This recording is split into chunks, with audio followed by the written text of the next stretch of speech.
Chapter 9. In the Barber Shop.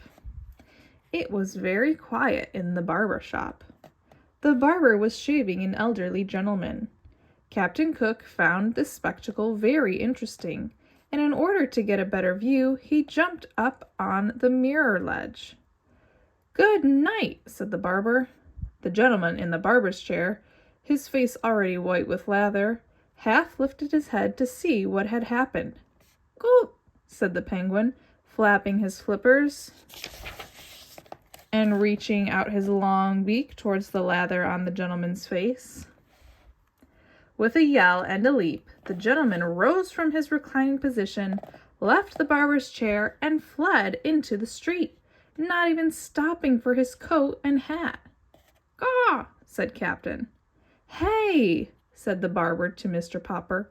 "Take that thing out of my shop. This is no zoo. What's the idea?" "Do you mind if I take him out your back door?" asked Mr. Popper. "Any door," said the barber, "as long as it's quick. Now it's biting the teeth off my combs." Mr. Popper took Captain Cook in his arms, and amid cries of "Quark! Ah! Quark!" made his way out of the shop and its back room and out a door into an alley. Captain Cook now discovered his first back stairway. Mr. Popper discovered that when a penguin has found steps going up somewhere, it is absolutely impossible to keep him from climbing them. "All right," said Mr. Popper, panting up the steps behind Captain Cook. "I suppose, being a bird, and one that can't fly, you have to go up in the air somehow. So you like to climb stairs. Well, it's a good thing this building has only 3 stories. Come on, let's see what you can do." Slowly but unwearyingly, Captain Cook lifted one pink foot after another from one step to the next, followed by Mr. Popper at the other end of the clothesline. At last they came to the top landing. "Now what?" inquired Mr. Popper of Captain Cook. Finding there were no more steps to climb, Captain Cook turned around and surveyed the steps that now went down. Then he raised his flippers and leaned forward. Mr. Popper, who was still panting for breath, had not supposed the determined bird would plunge so quickly. He should have remembered that penguins will toboggan wherever they get a chance. Perhaps he had been unwise in tying one end of the clothesline to his own wrist. At any rate, this time Mr. Popper found himself suddenly sliding on his own white-clad stomach down the 3 flights of steps. This delighted the penguin, who was enjoying his own slide just ahead of Mr. Popper. When they reached the bottom, Captain Cook was so eager to go up again that Mr. Popper had to call a taxi to distract him. 432 Proudfoot Avenue, said Mr. Popper to the driver. The driver, who was a kind and polite man, did not laugh at his oddly assorted passengers until he had been paid. "Oh dear," said Mr. Popper, said Mrs. Popper when she opened the door to her husband. "You looked so neat and handsome when you started for your walk, and now look at the front of you." "I am sorry, my love," said Mr. Popper in a humble tone, "but you can't always tell what a penguin will do next." So saying, he went to lie down, for he was quite exhausted from all the unusual exercise, while Captain Cook had a shower and took a nap in the icebox. Chapter 10. Shadows. Next day, the picture of Mr. Popper and Captain Cook appeared in the Stillwater Morning Chronicle, with a paragraph about the house painter who had received a penguin by air express from Admiral Drake in the faraway Antarctic. Then the Associated Press picked up the story, and a week later, the photograph in rotogravure could be seen in the Sunday edition of the most important newspapers in all the large cities in the country. Naturally, the Poppers all felt very proud and happy. Captain Cook was not happy, however. He had suddenly ceased this gay exploring little walks about the house and would sit most of the day sulking in the refrigerator. Mrs. Popper had removed all the stranger objects, leaving only the marbles and checkers, so that Captain Cook now had a nice orderly little rookery. "He wouldn't play with us any more," said Bill. "I tried to get some of my marbles from him, and he tried to bite me." "Naughty Captain Cook," said Janey.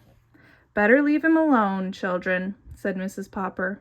"He feels mopey, I guess." But it was soon clear that it was something worse than mopiness that ailed Captain Cook.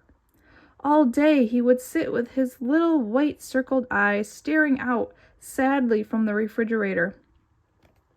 His coat has lost its lovely glossy look. His round little stomach grew flatter every day. He would turn away now when Mrs. Popper would offer him some canned shrimps. One evening she took his temperature.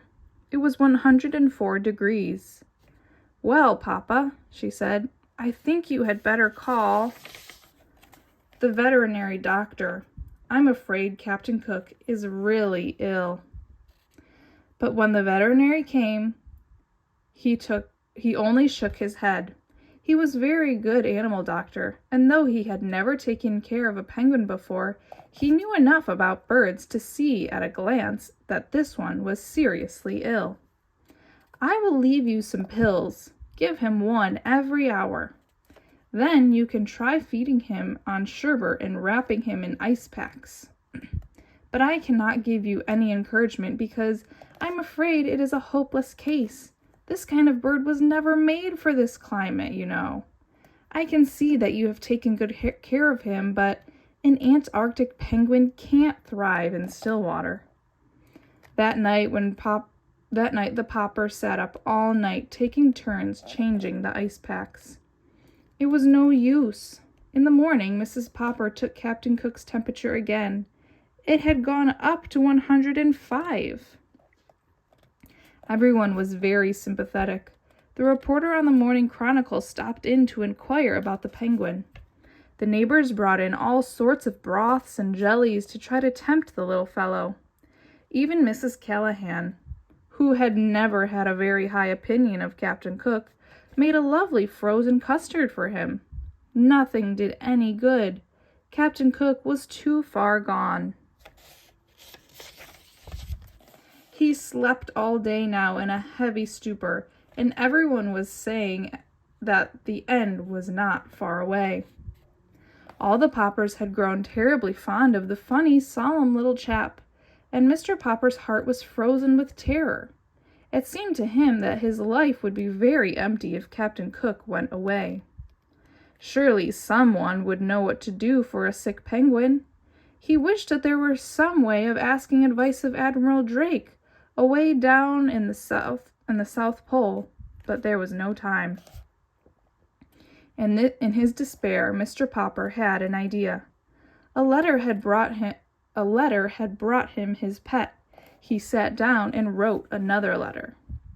It was addressed to Dr. Smith, the curator of the great aquarium in Mammoth City, the largest in the world.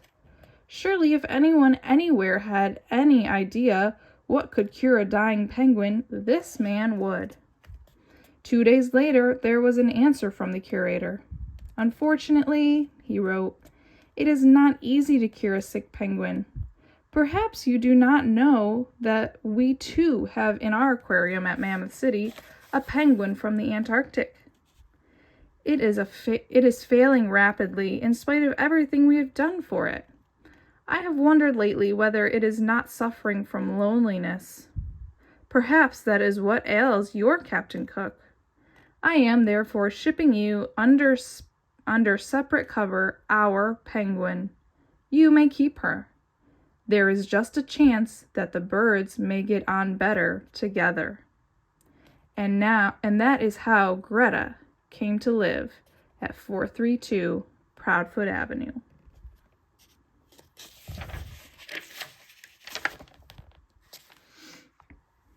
Chapter 11. Greta. So Captain Cook did not die after all. There were 2 penguins in the refrigerator, one standing and one sitting on the nest under the ice cubes. "They're as like as 2 peas," said Mrs. Popper. "As 2 penguins, you mean," answered Mr. Popper. "Yes, but which is which?" At this moment, the standing penguin jumped out of the icebox, reached inside, and took one of the checkers from under the sitting penguin, whose eyes were closed in sleep, and laid it at Mr. Popper's feet. "See, Mamma, he's thanking me," said Mr. Popper, patting the penguin. "At the South Pole, that's the way a penguin shows its friendship, only it uses a stone instead of a checker. This one must be Captain Cook, and he's trying to show that he's grateful to us for getting him Greta and saving his life." "Yes, but how are we going to tell them apart? It's very confusing." "I will go down to the cellar and get some white paint and paint their names on their black backs." And he opened the cellar door and started down, nearly tripping when Captain Cook unexpectedly tobogganed down after him. When he came up again, Mr. Popper had a brush and a small paint can in his hands, while the penguin had a white-capped Cook on his back. "Gawk!" said Captain Cook, proudly showing his name to the penguin in the icebox. "Caw!" said the sitting penguin, and then squirming around in her nest, she turned her back to Mr. Popper. So Mr. Popper sat down on the floor in front of the icebox, while Captain Cook watched, first with one eye, then with the other. "What are you going to call her?" asked Mrs. Popper. "Greta." "It's a nice name," said Mrs. Popper, "and she seems like a nice bird, too. But the 2 of them fill the icebox, and pretty soon there will be eggs, and the next thing you know, the icebox won't be big enough for our penguins. Besides, you haven't done a thing about how I'm going to keep the food cold." "I will, my love," promised Mr. Popper. "It is already pretty cold for the middle of October, and it will soon be cold enough outside for Captain Cook and Greta." "Yes," said Mrs. Popper, "but if you keep them outside the house, they might run away." "Mamma," said Mr. Popper, "you put your foot back in the icebox tonight, and we will just keep Greta and Captain Cook in the house. Captain Cook can help me move the nest into the other room. Then I will open all the windows and leave them open, and the penguins will be comfortable." "They will be comfortable, all right," said Mrs. Popper. "But what about us?" "We can wear our winter overcoats and hats in the house," said Mr. Popper, as he got up to go around and open all the windows. "It certainly is colder," said Mrs. Popper, sneezing. The next few days were even colder, but the Poppers soon got used to sitting around in their overcoats. Greta and Captain Cook always occupied the chairs nearest the open windows. One night, quite early in November, there was a blizzard, and when the Poppers got up in the morning, there were large drifts of snow all over the house. Mrs. Popper wanted to get her broom and have Mr. Popper bring his snow shovel to clear away the drifts. But the penguins were having so much fun in the snow that Mr. Popper insisted it should be left where it was.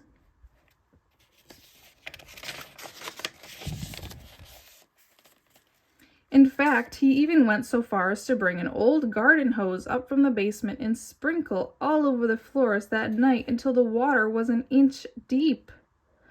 By the next morning, all the Popper floors were covered with smooth ice, with snowdrifts around the edges near the open windows. Both Greta and Captain Cook were tremendously pleased with all that ice. They would go up on the snowdrift at one end of the living room and run down, one behind the other, onto the ice until they were running too fast to keep their balance. Then they would flop on their stomachs and toboggan across the slippery ice. This amused Bill and Janey so much that they tried it too, on the stomachs of their overcoats. This in turn pleased the penguins greatly. Then Mr. Popper moved all the furniture in the living room to one side so that the penguins and the children would have plenty of room for real sliding. It was a little hard at first to move the furniture, because the feet of the chairs had frozen into the ice. Toward afternoon, the weather got warmer, and the ice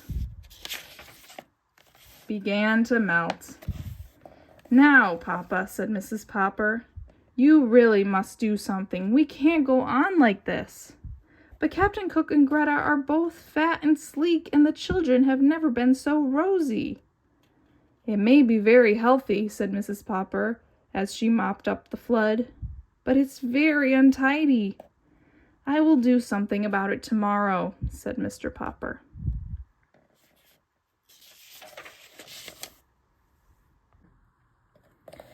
Chapter 12, More Mouths to Feed.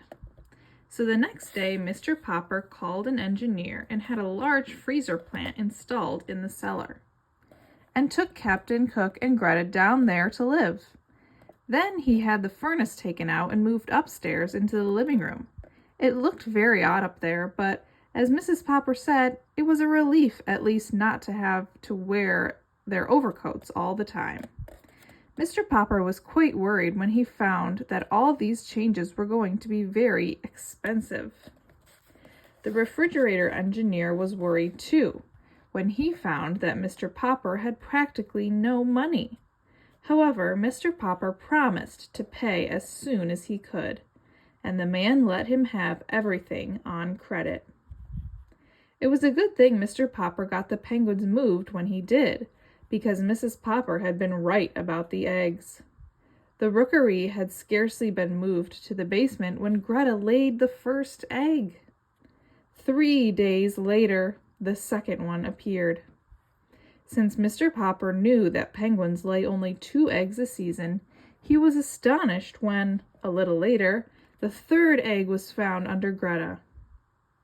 Whether the change in climate had changed the penguins' breeding habits, Mr. Popper never knew, but every third day a new one would appear until there were 10 in all.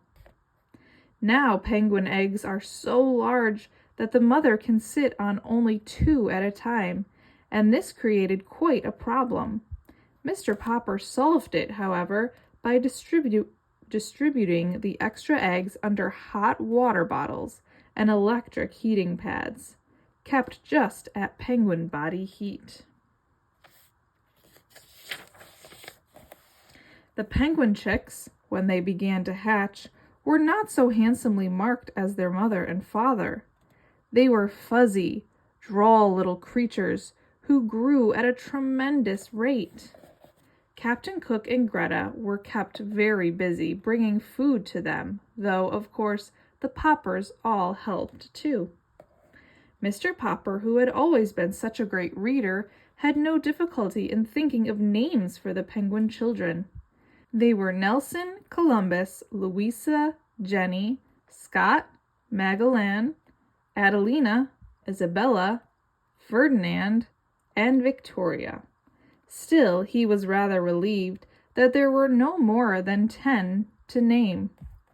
Mrs. Popper, too, thought that this was about enough penguins for anybody, though they really did not make much difference to her in her housework, as long as Mr. Popper and the children remembered to close the cellar door in the kitchen.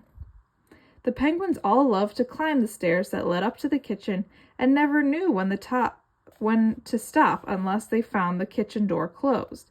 Then, of course, they would turn around and toboggan down the steps again. This made rather a curious noise sometimes when Mrs. Popper was working in the kitchen, but she got used to it, as she had got used to so many other strange things this winter. The freezing plant that Mr. Popper had got for the penguins downstairs was a large and good one. It made very large blocks of ice instead of small ice cubes, so that soon Mr. Popper had made a sort of ice castle down there for the 12 penguins to live in and climb over. Mr. Popper also dug a large hole in the cellar floor and made a swimming and diving pool for the birds. From time to time, he would throw live fish into the pool for the penguins to dive for. They found this very refreshing because, to tell the truth, they had got a little tired of canned shrimps. The live fish were specially ordered and were brought all the way from the coast in tank cars and glass boxes to 432 Proudfoot Avenue. Unfortunately, they were quite expensive. It was nice that there were so many penguins because when two of them, usually Nelson and Columbus, got into a fight and began to spar at each other with their flippers, the 10 other penguins would all crowd around to watch the fight and make encouraging remarks. This made a very interesting little scene. Mr. Popper also flooded a part of the cellar floor for an ice rink, and here the penguins often drilled like a sort of small army in fantastic marching movements and parades around the ice. The penguin Louisa seemed especially fond of leading these marching drills.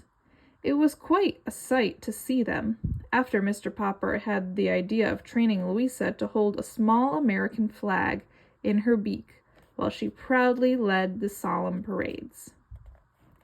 Janie and Bill would often bring their little friends home from school with them, and they would all go down and watch the penguins for hours.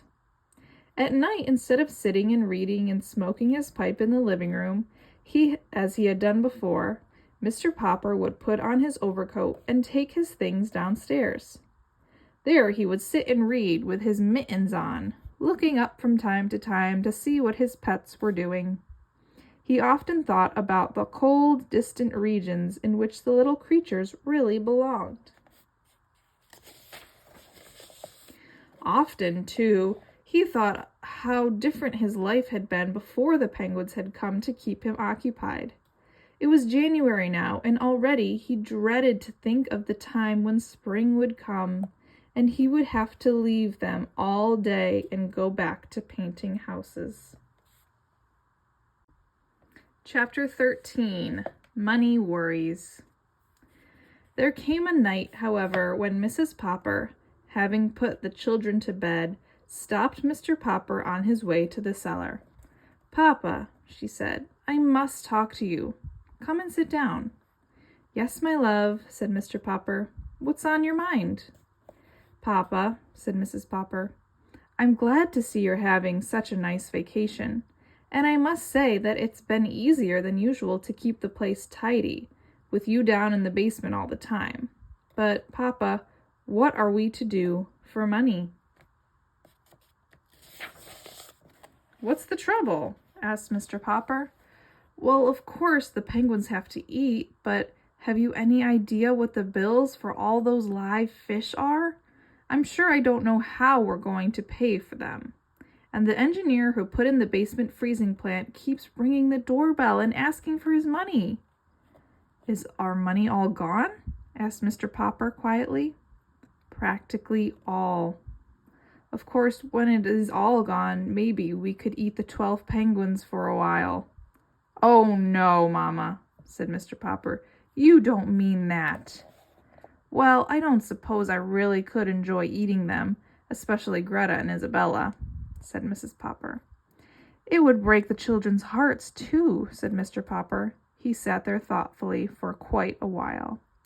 "I have an idea, Mama," he said at last. "Maybe we could sell them to somebody, and then we would have a little money to live on," said Mrs. Popper. "No," said Mr. Popper. "I have a better idea. We will keep the penguins. Mama, you have heard of trained seals acting in theaters?" "Of course, I've heard of trained seals," answered Mrs. Popper. I even saw some once. They balanced balls on the ends of their noses."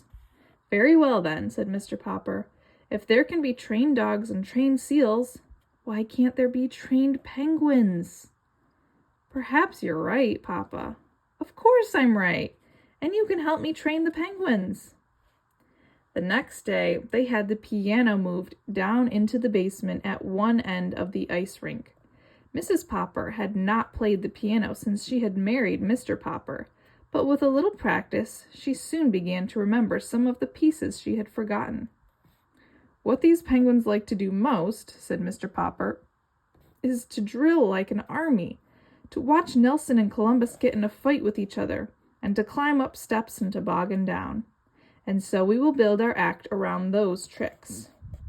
They don't need costumes anyway, said Mrs. Popper, looking at the little figures. They already have a costume. So Mrs. Popper picked out 3 tunes to play on the basement piano, one for each different kind of act. Soon the penguins knew, from hearing the music, just what they were to do.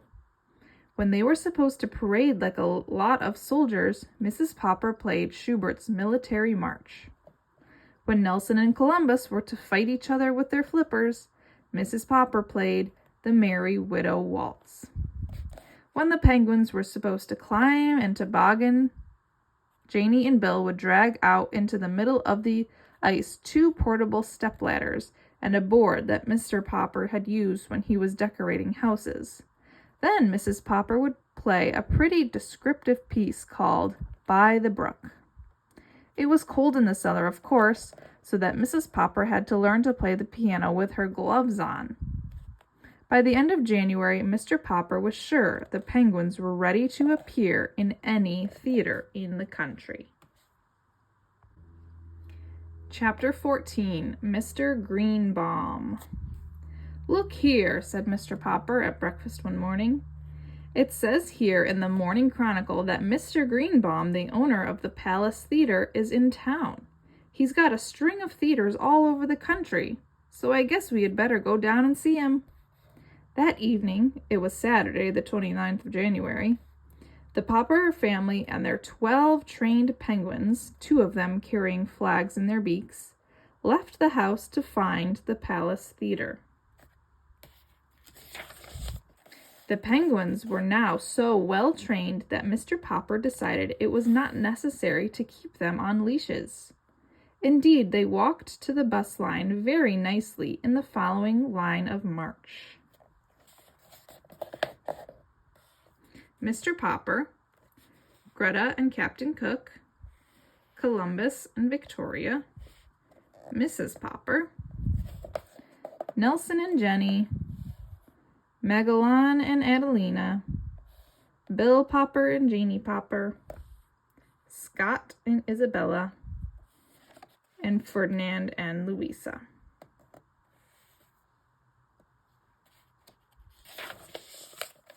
The bus stopped at the corner, and before the astonished driver could protest, they had all climbed on, and the bus was on its way.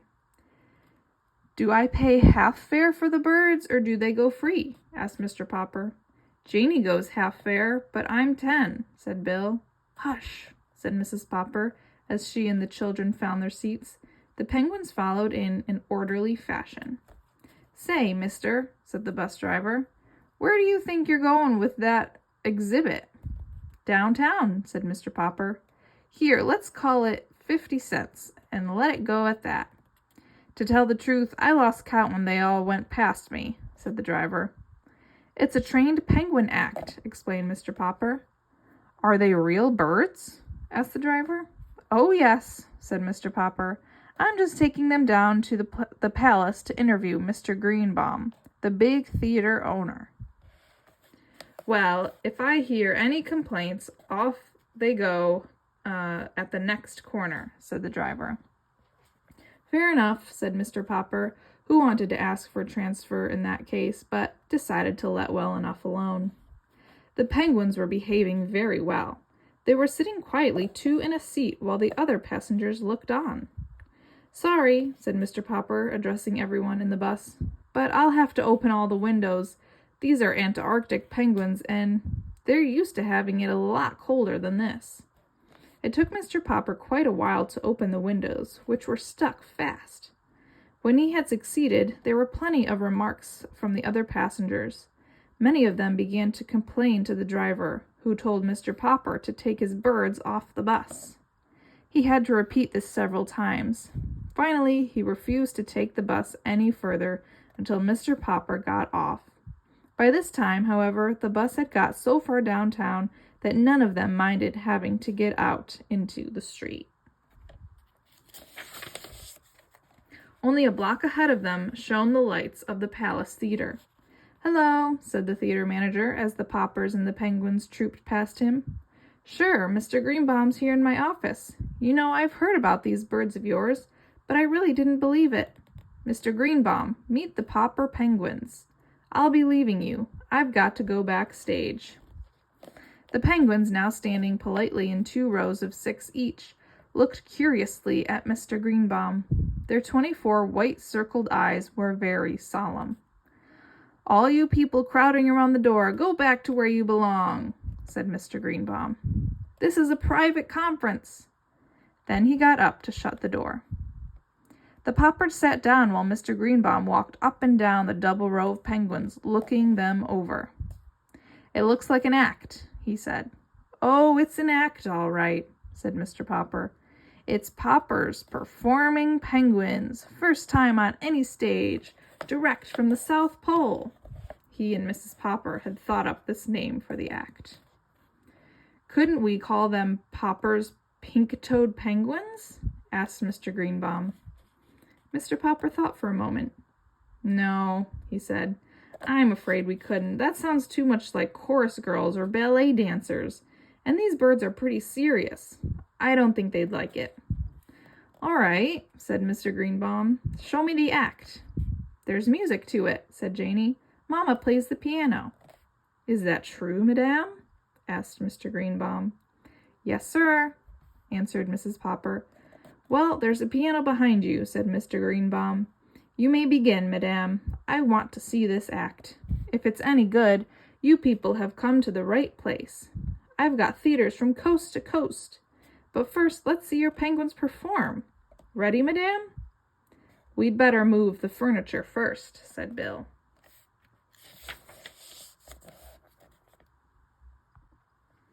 Chapter 15, Popper's Performing Penguins. At that moment, they were interrupted by the manager, who came in with a groan. "What's the matter?" asked Mr. Greenbaum. "The marvelous Marcos, who closed the program, haven't turned up, and the audiences are demanding their money back." "What are you going to do?" asked Mr. Greenbaum. "Give it to them, I suppose. And here it is Saturday night, the biggest night of the week. I hate to think of losing all that money." "I have an idea," said Mrs. Popper. "Maybe you won't have to lose it. As long as it's the end of the program, why don't we just have the penguins rehearse in there on a real stage? We'd have more room, and I think the audience would enjoy it." "All right," said the manager, "let's try it." So the penguins had their first rehearsal on a real stage.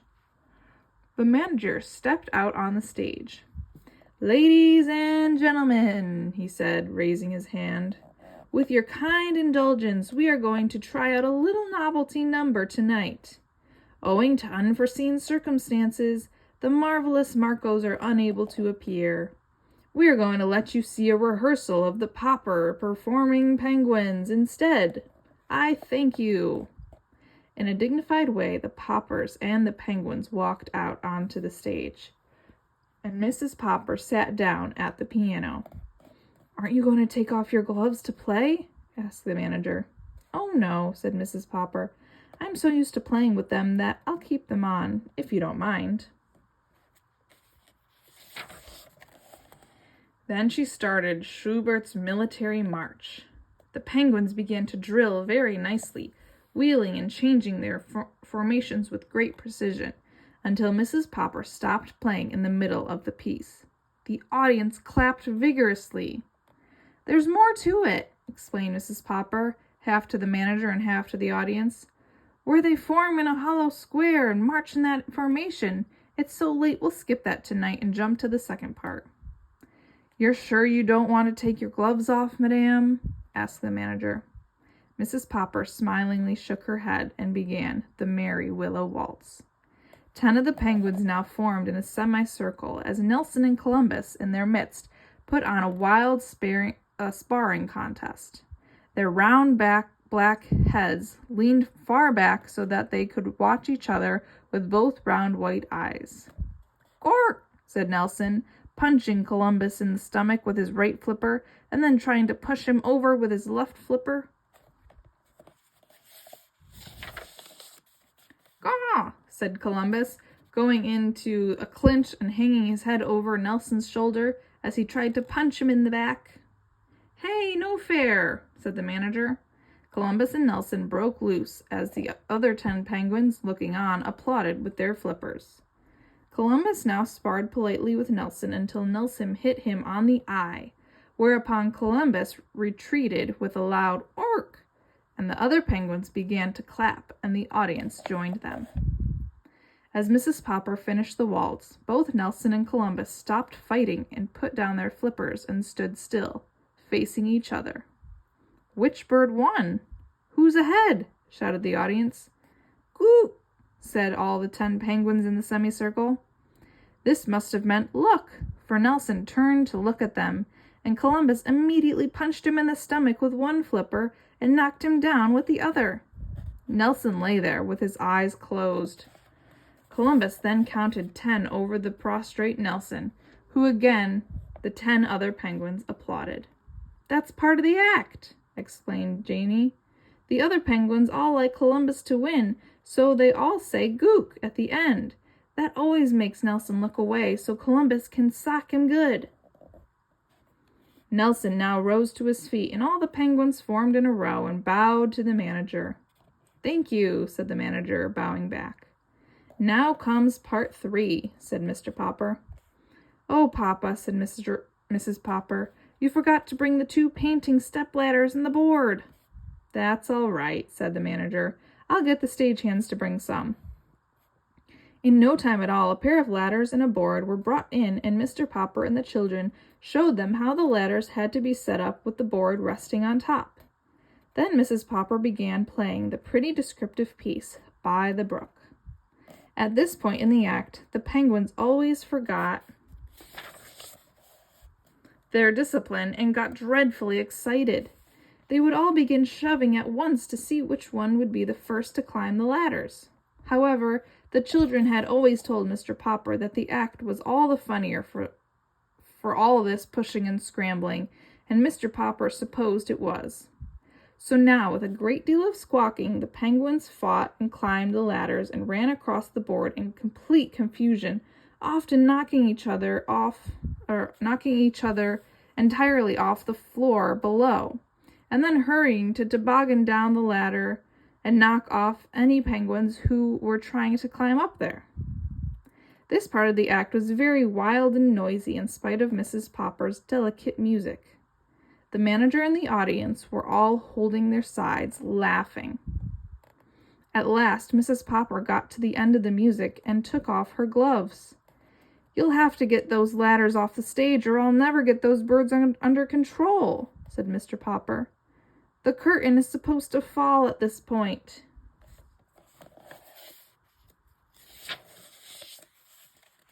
So the manager gave the signal for the curtain to go down, and the audience stood up and cheered. When the ladders had been taken away, the manager had 12 ice cream cones brought in for the penguins. Then Janie and Bill began to cry, so the manager ordered several more, and everybody had one. Mr. Greenbaum was the first to congratulate the Poppers. "I don't mind telling you, Mr. Popper, that I think you've got something absolutely unique in those birds. Your act is a sensation. And the way you helped out my friend, the manager here, shows that you're real troopers, and the kind we need in the show business. I'd like to predict that your penguins will soon be packing the biggest theaters from Oregon to Maine. And now to come to terms, Mr. Popper," he continued. "How about a 10-week contract at $5,000 a week?" "Is that all right, Mama?" asked Mr. Popper. "Yes, that's very satisfactory," answered Mrs. Popper. "Well then," said Mr. Greenbaum, "just sign these papers and be ready to open next Thursday in Seattle." "And thanks again," said the manager. "Would you mind putting on your gloves again just for a minute? Mrs. Popper, I'd like you to start playing that military march again and let the penguins parade for a minute. I want to get my ushers in here to look at those birds. It would be a lesson to them."